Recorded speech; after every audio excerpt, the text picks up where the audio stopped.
SportsSpeak Golf Cars and Motorbikes. Highway 327 West in Silsbee has this sophisticated, street-legal Tony Lamborghini golf cart. 6-seaters, 4-seaters, customized trailers, LaFree electric bikes, manual pedal bikes, and a motorized Velo Solex. Tires, wheels, trolleys, and accessories for club car and easy-go.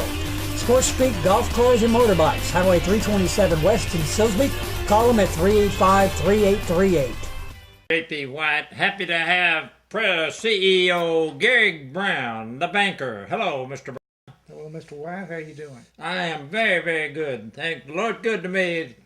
We've been blessed. There you go. Okay, I tell you, I bet you played football. Played football. Did you? Did you play in the basketball? Too short.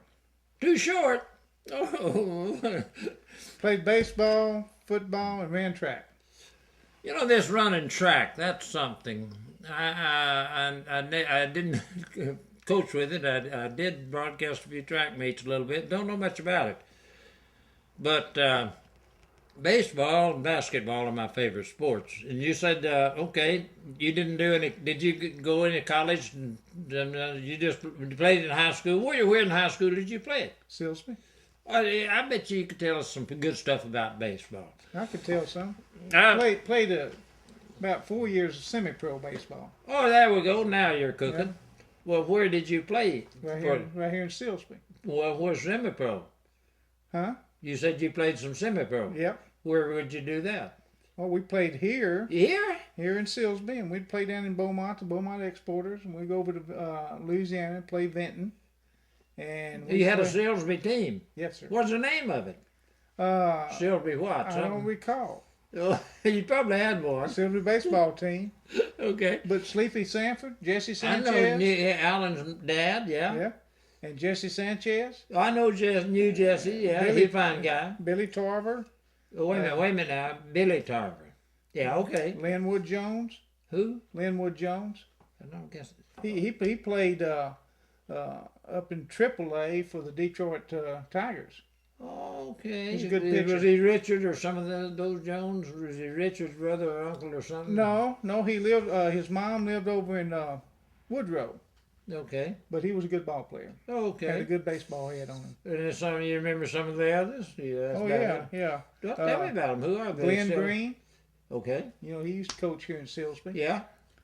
He played for us. W.C. Brewster from Kuntz. Okay. He was a pitcher. Okay. And Ted Tate play for you? Ted Tate played on the team. He sure did. He did? Ted was a good ball player. Yeah, Ted was a good.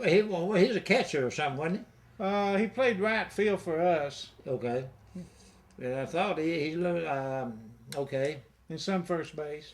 He needed a good coach, wasn't he? He was. He did well. Yeah, he was a pistol. Still is. I just got to put one or two in. One night I was broadcasting a basketball game over at Sour Lake, and his team was playing, and he was playing somebody, I don't know. Halftime, he got annoyed at his players. They wasn't paying attention to him or something. He was annoyed with him. He came over to the broadcast table, and he says, White, says, let me have that microphone. Says, you go over and sit and play over on the bench and coach that team. I said, Ted, you get us both killed. But anyhow, he did it, and that's true. I didn't try it, but I believe he would have done it.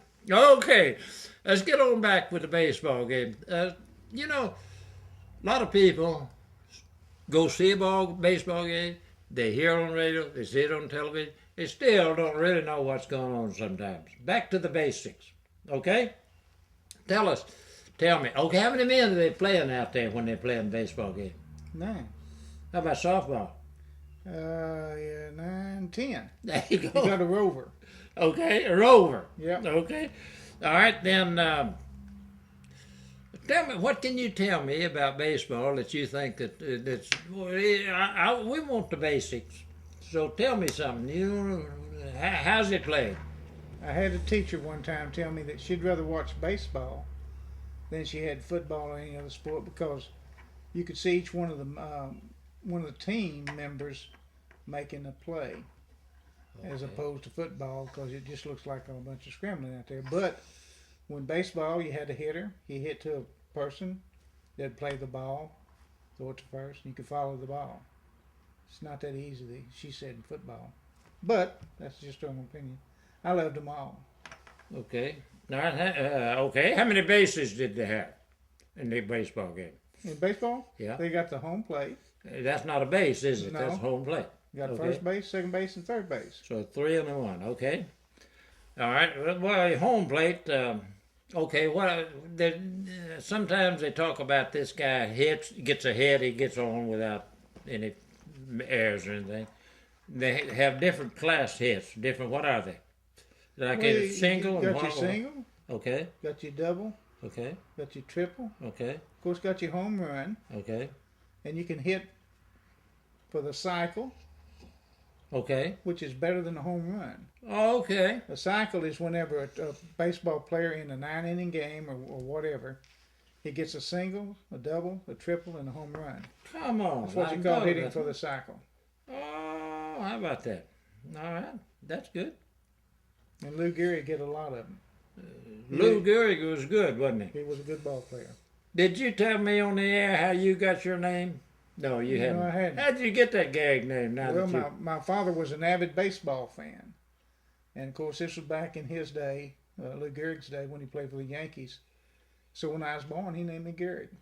After Lou Gehrig. Yes, sir. Well, let's see. Now, I had another question there, but you got me all excited, and I already forgot what the question was. You want me to make one up? Go ahead. Baseball? Yeah.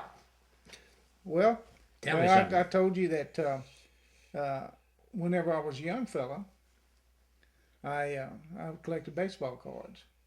And of Oh. course, when they started playing on TV, the Yankees played every Saturday almost because they were a good team. Yeah. So I could sit down in front of the TV, and I had Yogi Berra, Okay. the card. I had Whitey Ford. Yeah. Moose Skowron was the first baseman. I think Bobby Richardson was the second baseman. Yeah. Tony Kubek was the shortstop. I can't remember the third baseman's name. Of course, Mickey Mantle was in the outfield.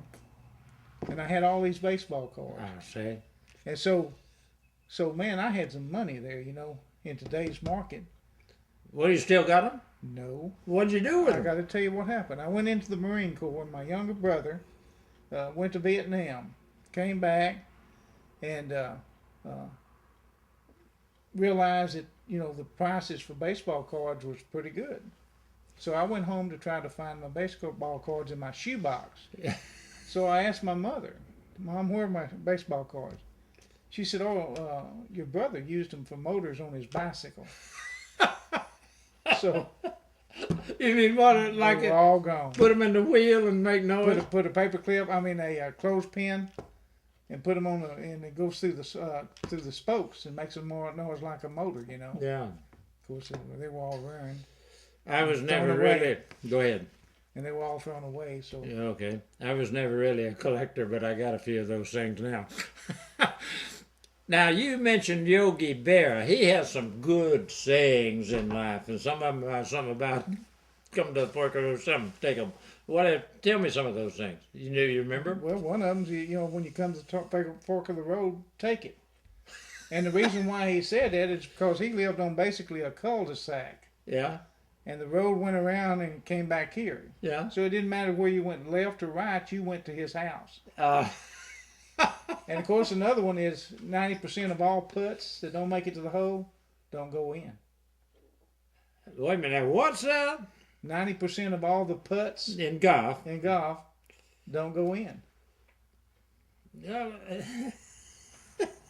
And he's true. Okay, I know we haven't covered baseball yet. Well, I wanted to tell you, I think it was in '56 when Don Larson pitched that perfect game in the World Series. Okay. I watched that game on TV with my father. Oh, is that right? Sure did. Okay. All right.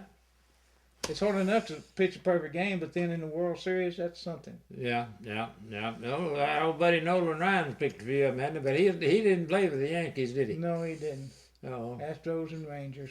Oh, me. You had to be a Nolan fan, Oh, though, yeah. didn't you? Yeah. He was something else, wasn't he? I don't like to admit it, but I'm an Astro fan. Yeah. Well, he played for the Astros, He and you can did. be fine. Yeah. Yeah. They hadn't done very good the last few years. Yeah. Let's see now. I think I know what he's doing. I'm not too sure, but what is Nolan Ryan doing right now? Do you know?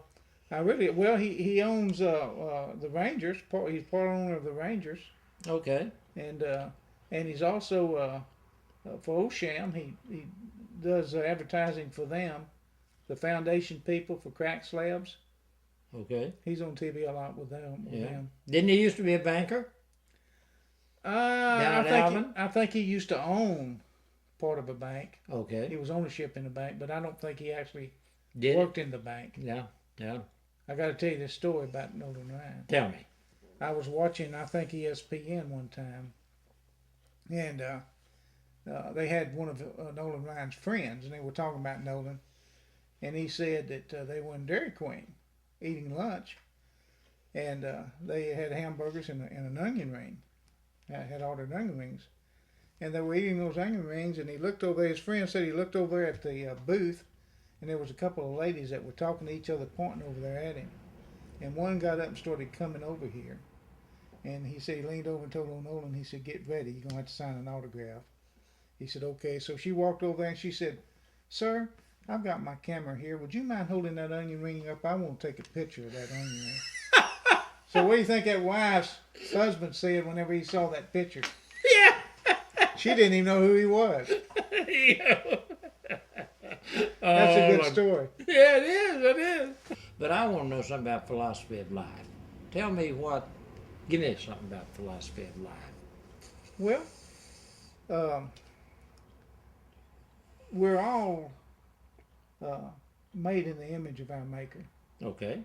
And of course, if we accept Jesus, then we don't have to worry about anything as long as we stay close to Jesus. Read his love story to us, which is the Bible. That's the philosophy of life. There you go. Because if you find it in the Bible, it's usable. Okay.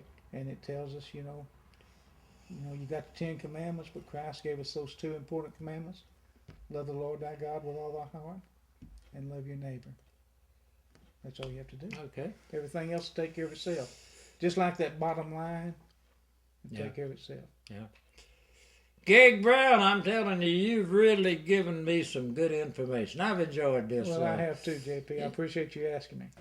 JP White, SportsSpeak Sports, where we speak sports and we talk a little bit about some other things. And certainly, as I said already before, and again, I'll say it again, Gehrig Brown, glad to have you. Thank you, JP. I appreciate being here. So long for now. SportsSpeak Sports. We'll bring you another story next time.